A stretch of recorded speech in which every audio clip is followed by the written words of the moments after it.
Now, those of you who watched my Fender Telecaster and why you should have one video, a few of you said, "Where's your Fender amp?" Well, she's back from the repair workshop, sounding great.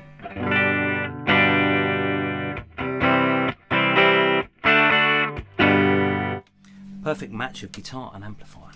So this was what you would expect in the 1950s, that sort of sound, that jangly, powerful new sound of the electric guitar, the solid body guitar, and the amplifier to go with it. Now, this is just one of many technological developments that have occurred over the centuries, really. Music has been filled with these sort of stages of technological development. The harpsichord of the 17th century was good enough, but then the piano in 1710 at 20 in the 18th century suddenly made something that you could play lots of different dynamic volume levels on. Amazing. You could do so much with the piano, and then with the sustain pedal that came, nearly 100 years afterwards, suddenly you could play chords that had more than 10 notes in. Amazing. You could create these soundscapes out of an acoustic instrument. Absolutely amazing. Electronics push that even further, and electronics are it's not an enemy of music. Lots of people I speak to saying, "Oh, electronics is all going, it's all too easy." Actually, electronics is a clear continuation of music technology. Now, today I've got some Stomp boxes on the floor. Stomp boxes, guitar pedals or guitar effects. They are sounds that enable this and this to keep up with modern trends and just to essentially just express a bit more. So one of the earliest effects that was built into the bigger Fender amps of the 1950s was tremolo. Now, that is the reason I've got a Stomp box here that's got tremolo written on it. And what it is it's a constantly varying volume level. So you get this. So that, the whole sort of 1950s guitar sound is based on that sort of effect.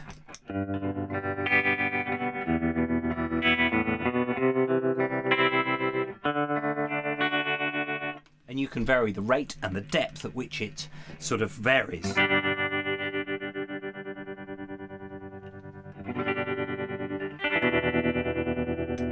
And you could also do that on the amplifier. So that's a very early sort of effect. Now, there are I've got 10 Stomp boxes here. Some people say, "Why have you got 10? There's loads." Some guitarists have got 50. And there are other guitarists who will maybe have 2 or 3. And it depends really on the style of music they're playing. If you're a blues player, you might just have an overdrive pedal and a wah-wah pedal maybe.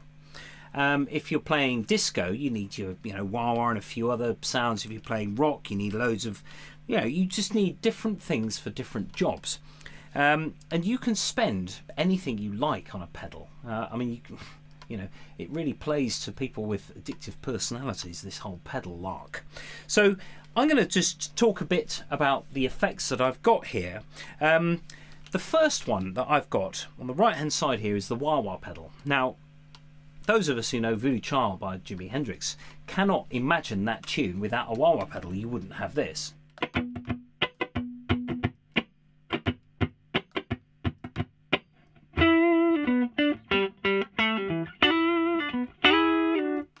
You wouldn't have that, you'd have this.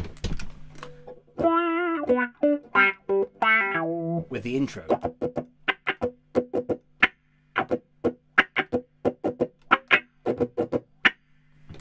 That effect really contributed completely to the sound of that record. Of course, there was decent playing as well, as we know. So the guitar really does depend on a lot of effects to really push music boundaries. We couldn't imagine the intro to Purple Rain by Prince having guitar chords that did this.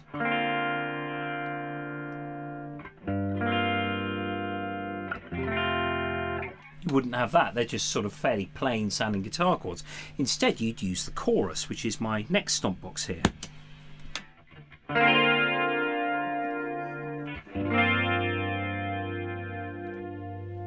The Police use that extensively.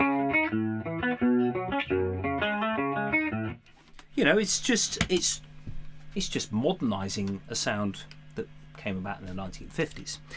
Now, you couldn't imagine, for example, the riff for Everyone's a Winner by Hot Chocolate without a fuzz pedal.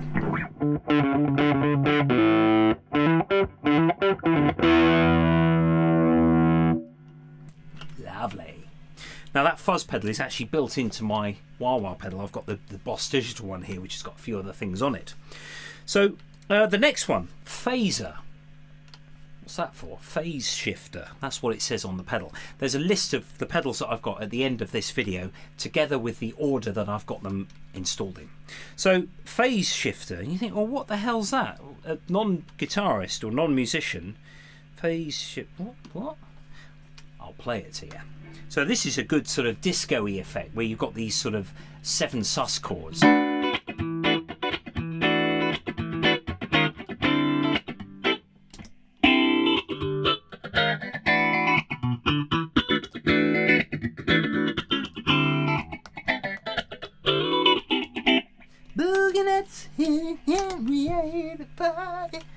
So it's a nice sort of space age sounding effect. If you sort of combine that with the wah-wah pedal, you get this sort of 70s cop show.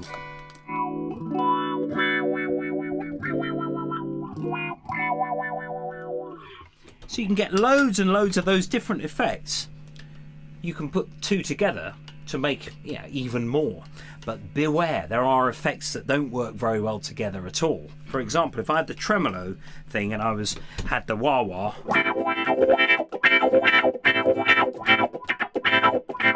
the sort of effect of the wah-wah pedal is being negated sometimes by the fact that that tremolo pedal is actually cutting the sound a bit. So the tremolo I've just described. Then I've got on the end here, I've got a digital delay pedal. What's that?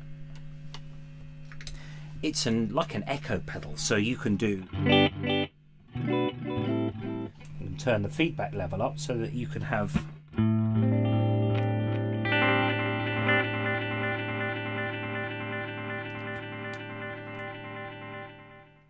you can keep it going. One other really cool effect with this is that if you set the delay time,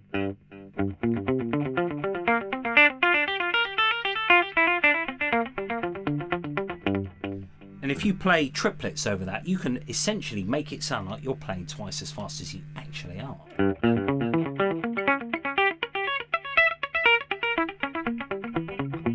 But you obviously have to keep the tempo the same because the delay time there doesn't sort of wave, it doesn't go with you. So it's really an effect that's, it's quite vulnerable if you're not careful. So on the bottom row here, I've got some other things. Now, the first one I'm going to show you is just the distortion pedal, the classic distortion. In the early days with an amp and a guitar like this, the only way to make it sound distorted, like that, was to turn the amp up flat out, and then you get natural breakup of the speaker coil, and the output valves would be just going, would just be angry at the output transformer, which would be going, can't take it. So what you have is a distortion pedal instead, which means you can have the amp at a reasonably low level, still get that same sound. This one's called the Blues Driver. Boss makes 10 or 12 different overdrives, probably more now, that just do different things. So you can get metal zone, real high gain stuff, or you can get a fuzz pedal, or you can get overdrive 2, or you can get distortion, or you can get this one, which is the Blues Driver, which is just a little bit more gentle than your sort of standard distortion.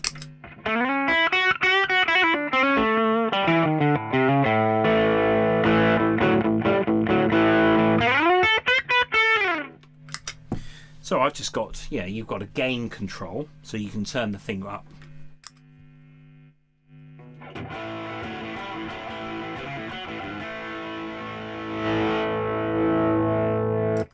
And then level control. If you turn the gain right up, you've got a control that you can compensate.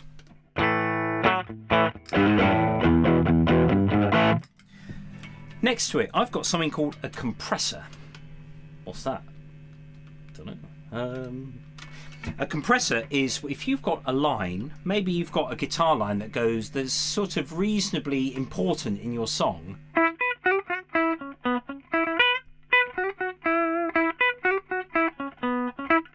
Oh, and you want to make it louder, but have all the, if you've got, if it's like a line that's quite weak, it's sort of further up on the guitar.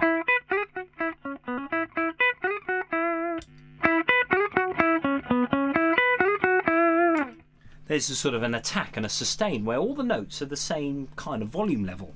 That's pretty useful, and it's even more useful when you put it before your distortion pedal. The order of pedals is very important on a pedal board. You've got to sort of play with it and work out what works best for you. There are sort of lots of right answers and a few sort of questionable ones.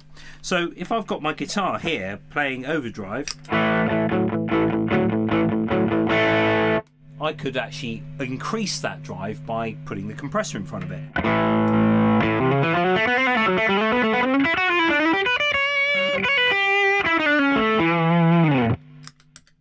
So that's, you know, just really just lifts that distortion a bit.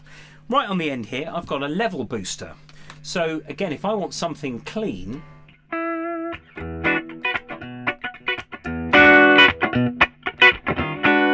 maybe I've just been playing a solo, but I want to come back to something that's just still powerful. I could clean it up by taking the overdrive off and put the level booster on instead.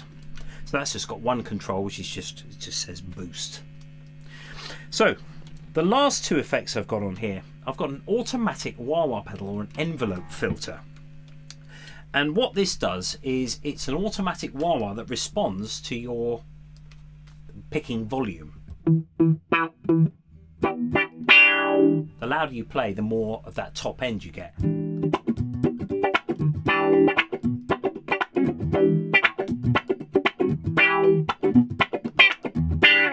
So I've got like a sensitivity control which depends on your pickup. So if, for example, I'm on the bridge pickup, which is just a bit more pokey, it responds a bit more sort of readily to that pickup than it would do on the bass one. On the neck pickup there. And then I've got an octave pedal. Now this is quite useful if you've got a high sort of guitar line that just needs a little bit of bolstering.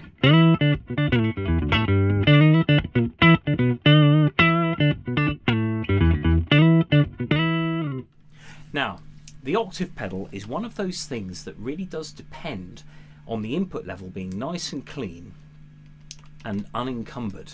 So you've got to make sure that when you play something like this, that you haven't got anything, you haven't got any other effects before it, because it might actually not register that octave properly. So you've got to be very careful with the order here. So there it is. There is my sort of guitar pedal setup.